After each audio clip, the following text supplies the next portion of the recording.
Trois éléments essentiels au bonheur terrestre. Premièrement, quelque chose à faire. Deuxièmement, quelque chose à aimer. Et troisièmement, quelque chose à espérer, disait Joseph Addison. Qui aurait cru qu'en cette année 2020, première année de la nouvelle décennie, pleine d'espoir en termes d'avancement technologique et de croissance économique, avec les plus hauts historiques des marchés boursiers, il pouvait avoir de façon soudaine cette pandémie.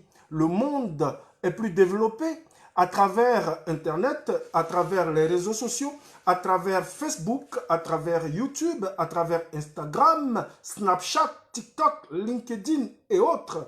Des géants mondiaux tels Amazon, Apple, Google, Alibaba, SpaceX, etc. Aujourd'hui, nous sommes en plein dans une crise mondiale, une crise sanitaire, une crise économique, une crise sociale, mais aussi et avant tout une crise spirituelle. Bienvenue sur Équilibre Liberty Channel, la première chaîne de liberté spirituelle et financière. Je suis votre frère Jean-Michel Affint, conférencier. Je partage avec vous mon expérience sur la motivation et l'abondance. Je suis aussi écrivain, praticien de la véritable liberté. Non cette liberté dont on parle, mais de la liberté qui s'éloigne de tous les systèmes d'assujettissement de ces fidèles-là. Si vous aviez quelque chose à faire aujourd'hui, je vous recommande de laisser tomber. Prenez un crayon, prenez un calepin, de quoi noter et notez ces quelques exemples qu'on va partager ensemble pendant cette détox spirituelle. Si c'est la première fois que vous suivez ce direct, sachez que nous nous retrouvons régulièrement sur Équilibre Liberty Channel pour échanger sur les sujets de liberté spirituelle et financière. N'oubliez pas de liker, mettez un pouce bleu vers le haut, partagez, abonnez-vous et activez la cloche de notification afin de pouvoir visualiser nos vidéos précédentes et nos vidéos à venir. J'ai toujours dit que les personnes à fuir, c'est bien les politiciens, les banquiers, parce que c'est deux corps de métier où l'on peut être payé par l'argent du peuple, à qui on peut mentir sans risque d'être poursuivi. C'est le seul métier où on peut mentir au peuple et être sûr à quelques pourcentages près de ne pouvoir être poursuivi, car mentir dans ces métiers-là, on est payé pour ne pas forcément dire la vérité vraie à la population.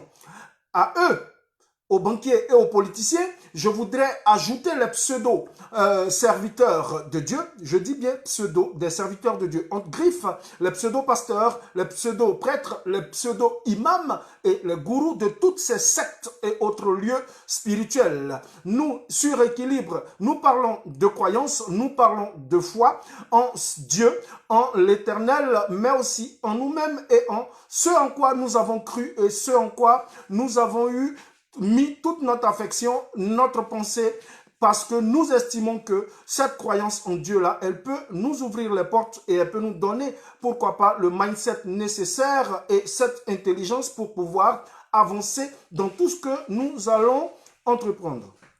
À tous ces gens que je viens de citer d'un certain acabit, j'ajouterai les faux amis. Les faux amis, ce sont des gens qui sont toujours autour de vous, toujours en train de vous rappeler des expressions et vous donner des paroles assez négatives et assez pessimistes. Ils sont continuellement négatifs, ces gens-là, avec comme argument principal la théorie du complot. Vraiment, il faut s'en méfier parce que ce sont des personnes qui sont toujours en train de vous dire que ce sont les Rothschild, ce sont les Illuminati, blablabli, blablabla, et c'est la faute de l'Europe, c'est la faute des États-Unis, c'est la faute de la Chine. Si l'on ne réussit pas sa vie, nous disons que pour ces gens, tous leurs problèmes sont la faute des autres, mais jamais eux-mêmes qui sont les vrais concernés et les vrais dirigeants de leur vie. Ils oublient que s'ils n'ont pas réussi, ce n'est ni Rothschild, ce n'est ni les Illuminati, ni tout ce que nous avons cité, ni leurs pasteurs, ni leurs prêtres, ni leurs imams, ni leurs conjoints, ni leurs amis, ni leurs parents, mais c'est avant tout eux-mêmes qui n'ont pas réussi. Merci d'être avec nous et de nous suivre à notre émission de tous les samedis, Détox spirituel. Et Détox spirituel, nous avons choisi aujourd'hui comme thème comment trouver l'âme sœur, comment trouver sa moitié et vivre l'amour. Mais nous partagerons ce thème en parcourant et en donnant quelques exemples tirés des écrits spirituels, des écrits bibliques, parce que nous estimons que nous avons besoin d'un support, nous avons besoin d'une référence, nous avons besoin de ce qui sous-tend notre foi. Et ça, nous profitons de nos moments d'échange pour parcourir. Ce que nous souhaitons, c'est que vous puissiez nous apporter vos avis, vos commentaires, vos suggestions sur les différents sujets que nous abordons. Les samedis, nous parlons de détox spirituel parce que nous envoyons à travers ce que nous disons, à travers nos directs, nos lives, nos conseils et les commentaires et les avis des uns et des autres, nous arrivons à avoir un esprit dégagé, loin de tous ces charlatans, hein, de tous ces prêtres, de tous ces pasteurs, de tous ces imams, de tous ces gourous et de tous ces personnages qui gravitent autour de la spiritualité afin de spolier le maximum possible les fidèles et ceux qui sont faibles d'esprit, ceux qui n'ont pas le mindset de gagneur, ceux qui sont des véritables perdants ou des suiveurs avec un système qui, comme des moutons, se voit traîner par le bout du nez. Nous disons que nous, sur équilibre, nous voulons que tout le monde reste équilibré et c'est à travers cet équilibre que nous aussi, nous allons pouvoir grandir. En même temps, nous-mêmes qui vous parlons, nous profitons de vos avis, nous utilisons aussi les enseignements, nous utilisons les expériences des uns et des autres afin de mieux canaliser les choses, mais aussi, à contrario, nous partageons avec vous, nous apportons, nous l'estimons ou nous le pensons, autant de valeurs que nous pouvons à l'édification spirituelle et pour pouvoir atteindre aussi la liberté financière. Nous profitons aujourd'hui pour saluer toutes les personnes qui, elles, dans leur vie, ont déjà été trahies. Elles ont été trahies soit par un ami fidèle, soit par des parents, soit par des amis, ou soit par des conjoints. Nous disons que ce qu'il faut, c'est croire en Dieu. Croire en Dieu, croire en soi, avoir confiance en la vie, vivre pour devenir meilleur pour soi-même d'abord et devenir la meilleure version de nous-mêmes. Aujourd'hui, nous disons que ce qu'il faut savoir, c'est que nous avons besoin nous-mêmes d'être des personnes qui nous-mêmes avons la foi dans ce que nous sommes, dans ce en quoi nous avons cru intérieurement et extérieurement. Nous, aujourd'hui, ce que nous disons, ton conjoint ou la personne que tu aimes t'aime-t-elle aussi? En retour, est-elle prête à vivre et à traverser les épreuves avec toi? Même si aujourd'hui quelque chose t'arrivait, si tu avais un AVC, un accident vasculaire cérébral, si tu avais la perte d'une jambe, si tu avais la perte d'un membre, d'un bras, d'une main, si tu avais perdu ton boulot, si tu avais perdu tout ce que tu avais, est-ce que la personne avec qui tu rêves de faire ta vie, elle aussi est prête à faire le même chemin avec toi? Vis-tu une relation toxique pour ton âme et pour ta vie? Il faudrait le savoir. Il faut se poser les bonnes questions pour espérer avoir les bonnes réponses. Ton ou ta partenaire voit-elle la vie avec toi comme un sacrifice? Il faut se poser cette question. Nous vous recommandons de pouvoir noter toutes ces interrogations pour que chacun, pourquoi pas, puisse apporter son avis en commentaire afin que nous puissions y répondre et que d'autres internautes, tous ceux qui nous suivent, eux aussi puissent apporter leurs mots, apporter leur avis et donner aussi leurs commentaires et que ce soit un véritable échange entre nous. Nous abordons un thème qui souvent nous est proposé par des internautes où ce sont des questions que nous recevons et des gens veulent qu'on aborde certains thèmes et nous profitons de ce temps de détox spirituel pour toucher d'abord la chose spirituelle, mais cette chose spirituelle de laquelle nous parlons est une chose pratique qui n'est pas métaphysique, ce n'est pas des paroles en l'air, mais nous utilisons ce que nous savons, l'Esprit de Dieu nous aide, nous accompagne, nous éclaire, afin que nous puissions vous apporter aussi ces choses et qu'ensemble, on puisse grandir spirituellement et pourquoi pas réussir complètement la vie de nos rêves. La vie de nos rêves, c'est une vie excellente, une vie où nous avons la possibilité, la flexibilité de faire ce que nous voulons, d'aimer qui nous voulons, d'aller où nous voulons, de vivre ce que nous voulons et ce en quoi nous avons rêvé. Nous avons parlé de sacrifice. Le sacrifice, nous pouvons le définir comme la contrainte parce que quelqu'un qui dit être avec vous, on entend souvent certaines personnes, que ce soit des hommes ou des femmes, dire j'ai fait énormément de sacrifices pour cette personne. Mais si la vie devient un sacrifice, nous disons que c'est regrettable parce que Jésus, il a déjà fait le sacrifice. Il s'est donné à la croix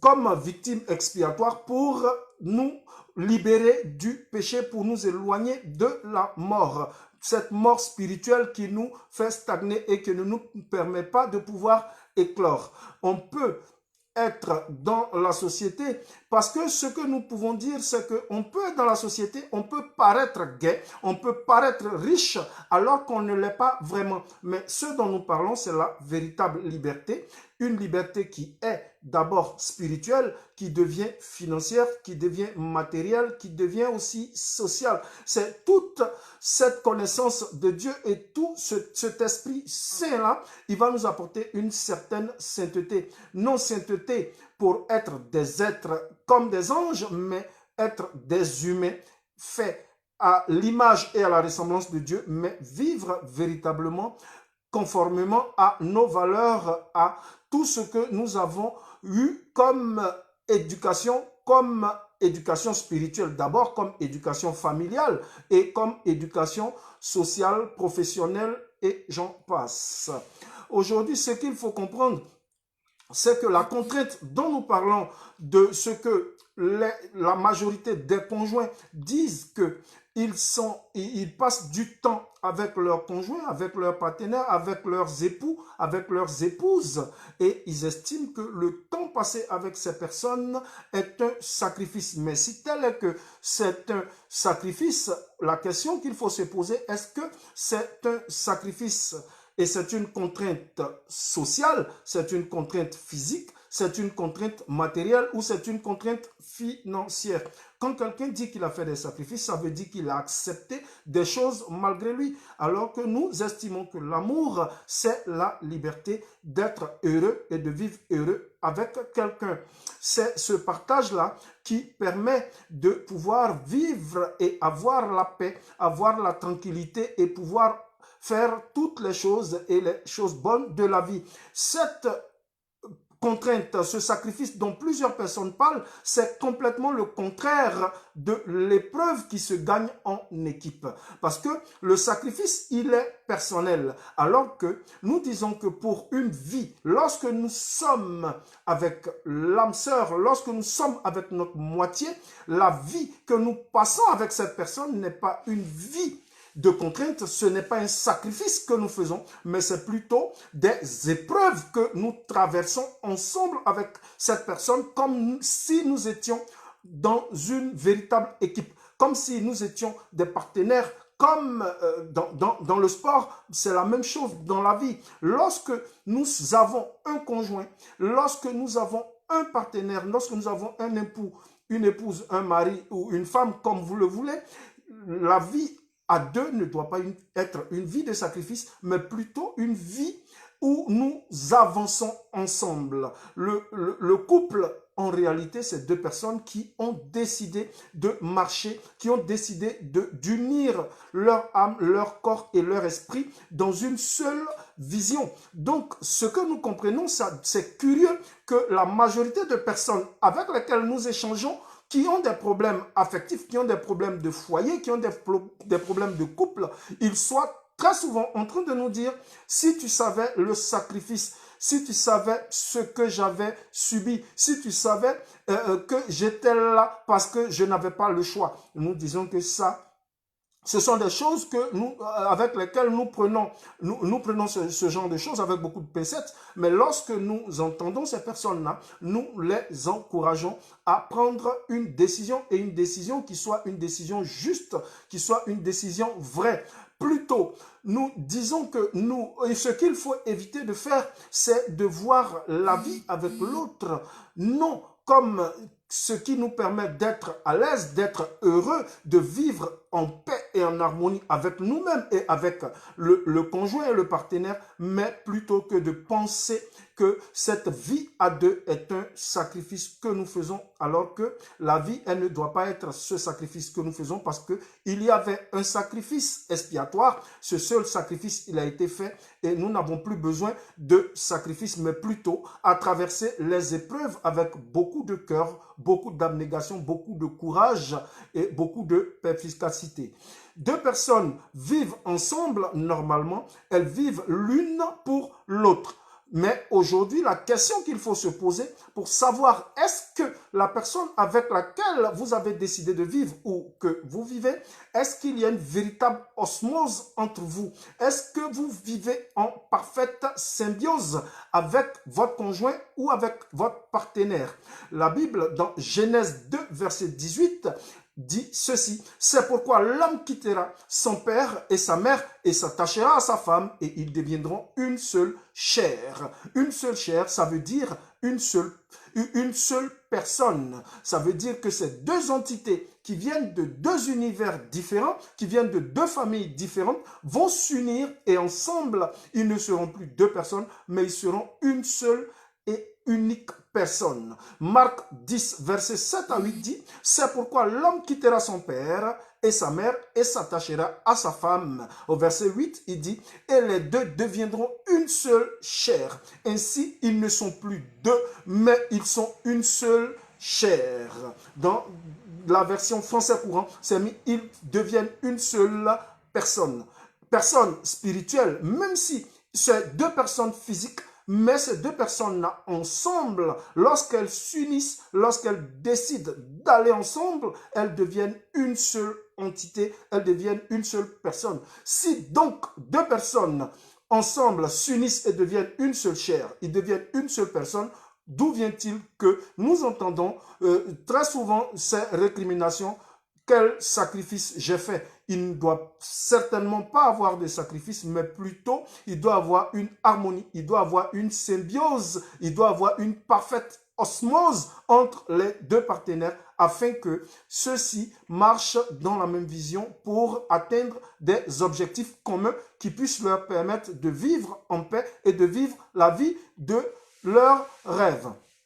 Quand on regarde ces paroles de Marc et de Genèse, on se demande, est-ce que véritablement, dans un couple, est-ce que véritablement, lorsque on vit à deux, il y a un rapport de dominant à dominé dans la relation? Si dans votre couple, si dans votre relation, il y a un rapport de dominant à dominé, sachez qu'il y a un problème, parce que en osmose, il ne peut pas avoir un qui domine, mais c'est deux personnes qui vont ensemble. Même le capitaine d'une équipe, il n'est pas celui qui domine les autres, mais il est celui qui aide les autres à donner, à montrer la meilleure version d'eux-mêmes, à se donner davantage dans le jeu qu'ils ont décidé de pratiquer. Y a-t-il dans votre couple un qui dirige l'autre, ou bien il y a simplement deux êtres qui vont ensemble et qui partagent tout? Nous disons que lorsque vous avez une âme sœur, le mot il a été bien choisi par les francistes pour dire qu'il faut que les deux âmes cohabitent et qu'elles soient comme les deux faces d'une même médaille, ou qu'elles soient comme les deux parties du cœur, les deux poumons, qu'elles soient dans une certaine osmose, dans une certaine symbiose, dans une certaine complicité. Mais aujourd'hui, est-ce que l'être aimé qui est avec vous ou que vous avez comme pour époux, comme pour épouse, comme pour partenaire, est-ce qu'il est prêt à aimer ce que tu aimes? Est-ce qu'il est prêt à aimer ceux aussi qui t'aiment? Est-ce qu'il est prêt à aimer tes parents? Est-ce qu'il est prêt à aimer tes frères? Est-ce qu'il est prêt à aimer tes amis? Si c'est le cas, vous êtes dans une bonne direction. Malheureusement, si ce n'est pas le cas, il faut revoir certaines choses afin que vous puissiez être en harmonie. Est-ce que il t'arrive de t'imaginer mieux avec quelqu'un d'autre, ou bien est-ce que tu penses souvent que cette personne ne te mérite pas ou que cette personne, elle mérite mieux ailleurs? Donc, si tu arrives à te poser souvent cette question, il faut bien voir ce qui ne va pas dans ton couple, ce qui ne va pas dans la vie à deux. Parce que, en principe, deux personnes qui ont décidé de vivre ensemble, elles se méritent mutuellement. L'homme mérite à la femme et la femme, elle aussi, elle mérite le mari. Les deux, ils sont bien ensemble, les deux, ils se méritent et les deux, ils couvrent leurs imperfections et ils arrivent ensemble à se sublimer et chacun a donné la meilleure version de soi-même pour l'autre. Voilà, ton conjoint, ta femme, ton mari est-il un amplificateur pour toi? Est-ce qu'il amplifie et bonifie ce que tu es?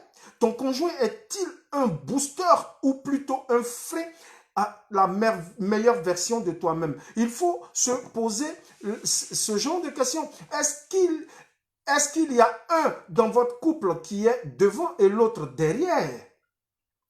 On entend cette phrase assez morbide, derrière un grand homme se cache une grande femme. Mais est-ce que en réalité, il y a un qui est devant et que l'autre est derrière? Est-ce qu'il est vrai que la femme est derrière?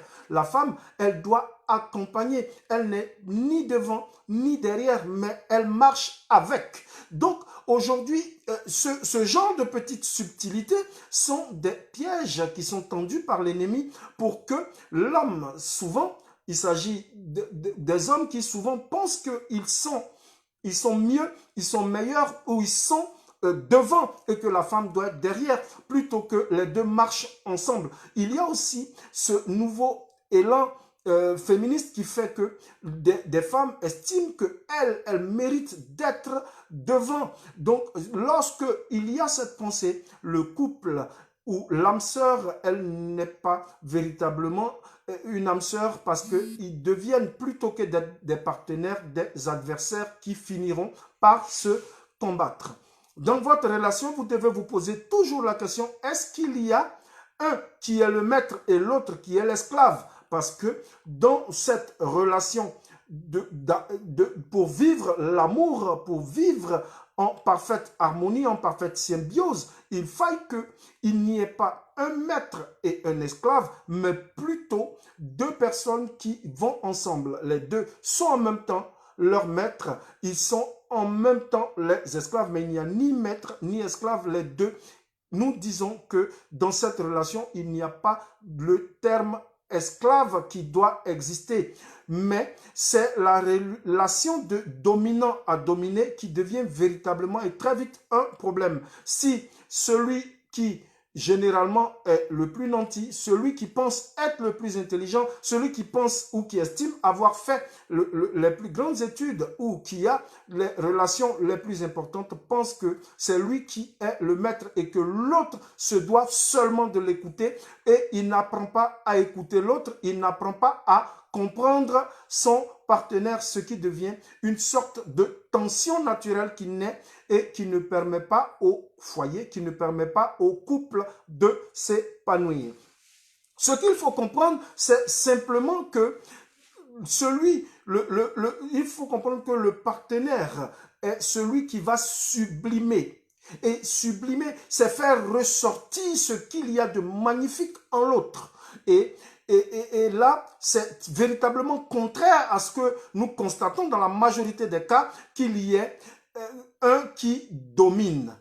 Plutôt qu'on domine son partenaire ou sa partenaire, il faut l'aider, il faut sublimer cette personne, il faut envoyer dans quelque chose de magique, dans quelque chose de magnifique, cette personne dans son comportement, dans son estime de soi.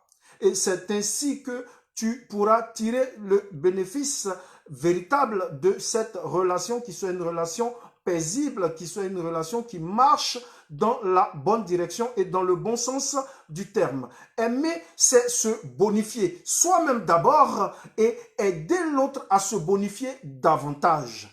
Aimer, ce n'est pas être rentré dans un orgueil, mais c'est plutôt de se bonifier. Se bonifier, c'est quoi? C'est chercher à faire sortir tous les jours dans notre marche la meilleure version de nous-mêmes. Tout ce qu'il y a en nous de positif, nous devons chercher à l'améliorer et nous débarrasser, pourquoi pas, de ce qui est moins bon, ce qui nous permet alors de pouvoir croire. Parce que croire, c'est pouvoir. Et pouvoir, c'est pouvoir soutenir. Pouvoir, ce n'est pas juger, mais c'est soutenir. Croire, c'est penser dans le pouvoir de l'autre à nous accompagner et à nous aider, à nous bonifier. L'âme sœur sera toujours celle qui va nous accompagner dans nos épreuves. L'âme sœur sera toujours à vos côtés malgré les disputes, malgré les erreurs. L'âme sœur, elle vous aide car les échecs, soit elles vous rendent plus fort, soit elles vous ébranlent. Mais nous disons sur Équilibre que pour tous ceux qui ont le mindset des gagneurs, pour tous ceux qui ont cette croyance en une entité créatrice qui est Dieu, eux, alors, plutôt que les échecs les ébranlent, les échecs vont les rendre plus forts. Lorsque David a été ébranlé, il est rentré dans le jeûne et il est devenu plus fort. Lorsque David a été abandonné, oublié même par son père, lui, qui avait confiance en son fils, il avait oublié que son fils était appelé à la royauté, mais il a oublié son fils derrière le troupeau. Mais Dieu ne l'avait pas oublié et tout ce qui était cet échec-là, cet échec-là qui faisait que les autres, ils étaient là, ils n'ont pas compris que le roi David, celui qui était auprès de Saül, celui qui était à côté, celui qui s'est renfermé, qui s'est retrouvé avec des gens de mauvaise vie, des petites gens pour pouvoir échapper à la mort, celui-là qui était aux côtés du roi Saül, qui jouait de la harpe, qui était vraiment dans la véritable vision du Seigneur, qui était l'obéissance. Mais celui-là, il avait toujours connu énormément d'échecs. Il était allé même jusqu'à prendre la femme de son ami. Mais nous disons que ces échecs-là l'ont pas ébranlé, mais ces échecs l'ont rendu beaucoup plus fort parce que il est resté dans sa croyance en l'éternel Dieu.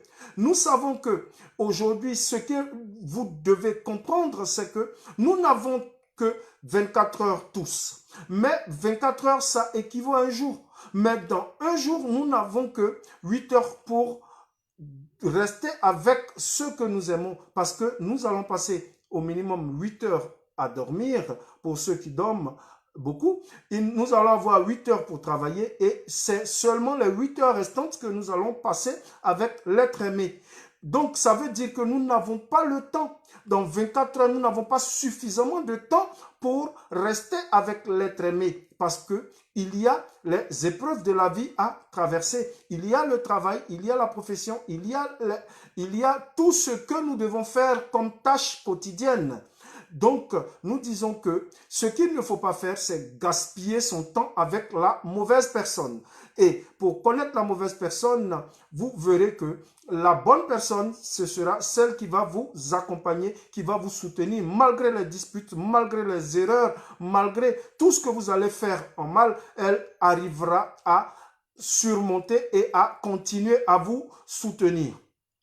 Donc, si nous ne devons pas gaspiller notre temps, parce que le temps le conserver et l'utiliser à bon escient, c'est pour nous très important. Donc, on ne doit pas jouer avec le temps. L'amour, l'âme sœur, l'être aimé, ça ne se choisit pas au hasard. Ce n'est pas un bingo, ce n'est pas un jeu comme à la loterie. Il faut bien regarder. Donc, aujourd'hui, ce que nous disons, c'est regarde bien avec qui tu veux partager ta vie ou avec qui tu partages ta vie. Avec qui tu partages ton temps, avec qui tu partages ton histoire. Car le temps, c'est la plus grande richesse et il ne faut pas la gaspiller. Parce qu'aujourd'hui, après avoir reçu ces nombreux messages, généralement des personnes qui vivaient mal leur relation amoureuse actuellement, nous sommes vite rendus compte que ces personnes-là, soit elles ne savaient pas exactement, elles ne connaissaient pas les personnes avec qui elles vivaient, ou soit elles avaient oublié qu'elles avaient besoin de se bonifier. La majorité des personnes accusent leur partenaire, accusent leur conjoint, alors qu'elles ne se remettent même pas en question parce que généralement, au regard de ce qui se présente, c'est que ces personnes-là, elles font d'énormes erreurs. Ce que nous disons, c'est que nous ne devons laisser personne nous dire ce que nous avons à faire.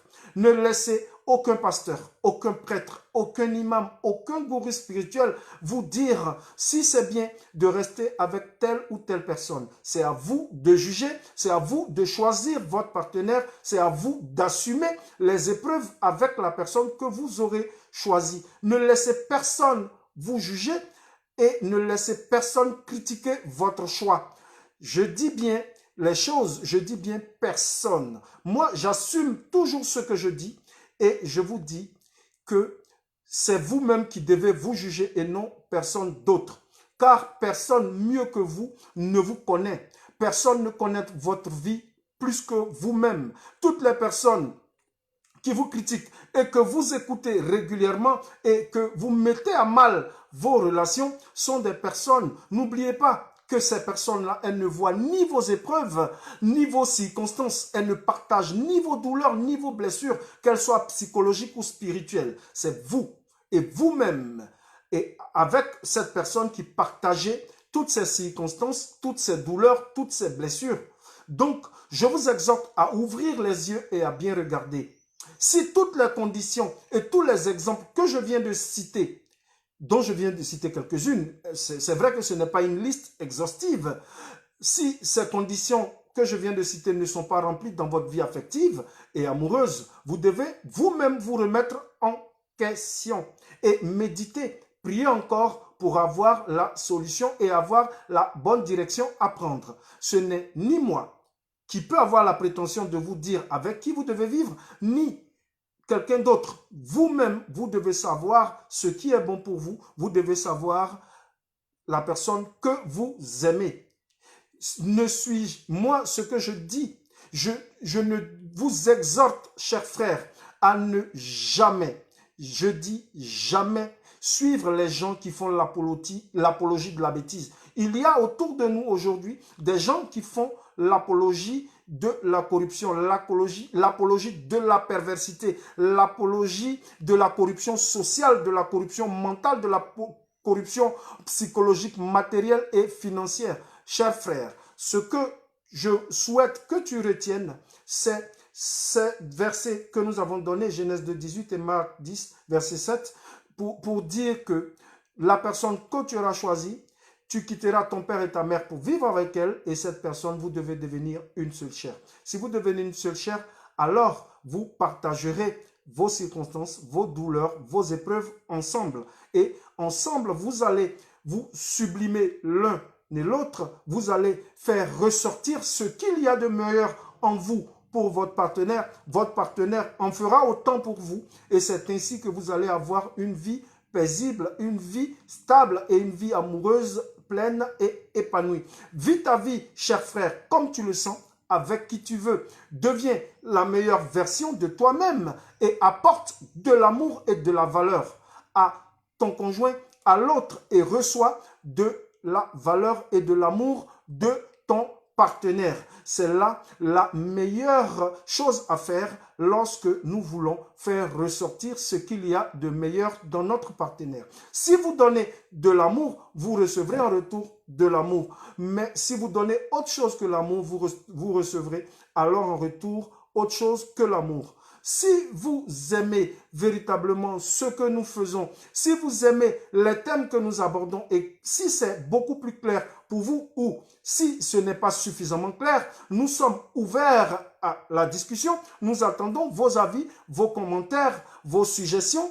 Nous attendons que vous nous envoyiez davantage de sujets à débattre et nous continuerons de répondre à vos questions. Et nous vous ferons partager et bénéficier aussi tout ce que nous avons comme expérience, tant au plan psychologique, au plan financier, au plan de l'entreprise et comment est-ce que nous arriverons tous à nous en sortir. Parce que selon nous, pour s'en sortir, il faut être équilibré. Être équilibré sur le plan spirituel, mais aussi être équilibré sur le plan de toutes nos actions. Parce que sans action, sans mouvement, nous n'arriverons à rien.